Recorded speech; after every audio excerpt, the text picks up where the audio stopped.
Häzirki wagtda gurulşyk ulgamyna lift we eskalator tehnologiýalary howpsuzlygyň we rahatlygyň esaty bölегine urildi. Türkmenistanda göterje enjamlary gurnamak we olara hyzmat etmek boýunça öňdewarjy kompaniýalaryň biri Protkil hojalyk jemgyýetidir.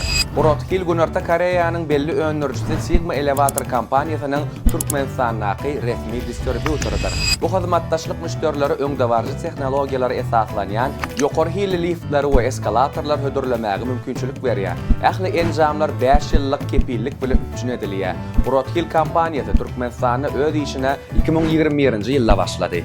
Soňky ýyllarda kompaniýa ýygy taslamalaryň amala aşyrylmagyna gatnaşyp ul tejribe toplady. Sigma Elevator kompaniýasynyň taryhy 1968-nji ýyldan göz başalýar.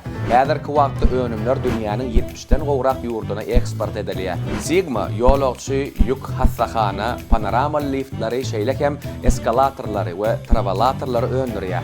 Önümler howpsuzlygy we energiýa taşyýylygyny aýratyp üns berýär. Protkil taslamadan başlap gurnama, işe girme we tehnik hyzmat boýunça hyzmatlaryň dol toplamyny ýerine ýetirýär. Sigma enjamlar häzirki wagtda Türkmenistanyň bir näçe möhüm döwlet we önümçilik desgalaryna gurnalandyr. Protkil kompaniýasy howpsuzlygy we hili esasy ileri tutulýan ugur hökmüne kesgitlap, öňdewarjy tehnologiýalary bazary ornaşdyrmagy dowam etdirýär. Eger siz taslamaňyz üçin ygtybarly hyzmatdaş gözleýän bolsaňyz, howpsuzlyk we innovasiýanyň birinji ornyna durýan Protkil kompaniýasyna ýüz tutup bilersiňiz.